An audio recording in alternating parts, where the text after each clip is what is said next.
आज हम कल हम लोगों ने क्या पढ़ा था, कंपाउंड जनरेटर पढ़ा था, ठीक है। आज हम लोग पढ़ेंगे मैग्नेट, चुंबक, चुंबक के प्रकार, ठीक है। तो देखो चुंबक क्या होती है कि चुंबक एक तो प्राकृतिक चुंबक होता है। प्राकृतिक चुंबक मतलब जो प्रकृति में पाई जाती है, जैसे हम लोग देखी होगी हमारे साउंड वगैरह होता है उसमें लगी होती है, बच्चों में खेलते भी छोटे चुंबक होती है, बड़े आकार की होती है। लोडस्टोन नाम का पत्थर होता है, वो पत्थर ही चुंबक होता है, ठीक है। और एक क्या होती है हमारी, होती है कृत्रिम चुंबक। कृत्रिम चुंबक मतलब तो हम लोग बनाते हैं, खुद से कैसे बनाते हैं हम लोग, इलेक्ट्रोमैग्नेट होते हैं, तो विद्युत से बनाई जाती है।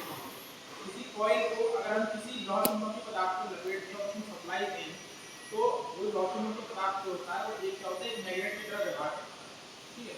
और एक कॉइल भी अगर लपेट कर उसको सप्लाई दें तो वो भी एक मैग्नेट की तरह व्यवहार करती है। उसके दो पोल होते हैं, एन और साउथ। तो हमारा जो है चुंबक दो प्रकार की होती है, प्राकृतिक चुंबक और कृत्रिम चुंबक। कृत्रिम चुंबक जो होती है वो भी दो प्रकार की होती है, एक स्थायी चुंबक और विद्युत चुंबक। मैंने बताया स्थायी चुंबक वही जो हमारे पत्थर वाली होती है, और विद्युत चुंबक हम उससे बनाते हैं। अब उसके अलावा चुंबक की कुछ विशेषताएं जान लेते हैं। चुंबक की विशेषताएं क्या होती है, जो स्थायी चुंबक होती है कि आकर्षण शक्ति, चुंबक में क्या होती है, आकर्षण शक्ति होती है। हम लोगों ने देखा है कि चुंबक होती है उसके सामने कोई लोहे का मटेरियल रखो, टुकड़ा रखो, तो चुंबक अपनी ओर क्या करती है, आकर्षित करती है। तो उसका पहला गुण होता है आकर्षण का गुण। दूसरा गुण होता है दिशात्मक गुण।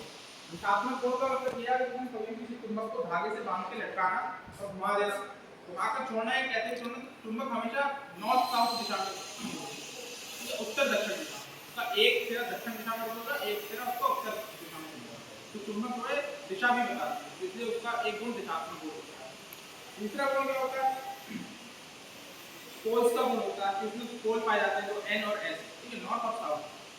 और चुंबकन का गुण होता है, यानी कि इलेक्ट्रोमैग्नेट में हम चुंबक को चुंबकित कर सकते हैं, फिर उसको चुंबक को समाप्त भी कर सकते हैं, ठीक है। चुंबक अगर जो हमारी स्थायी मैग्नेट की होती है, अगर वो बहुत जोर से गिर जाए, ठीक है, पटक जाए या गर्म हो जाए, हीट हो जाए, तो उसका चुंबक का गुण समाप्त हो जाता है।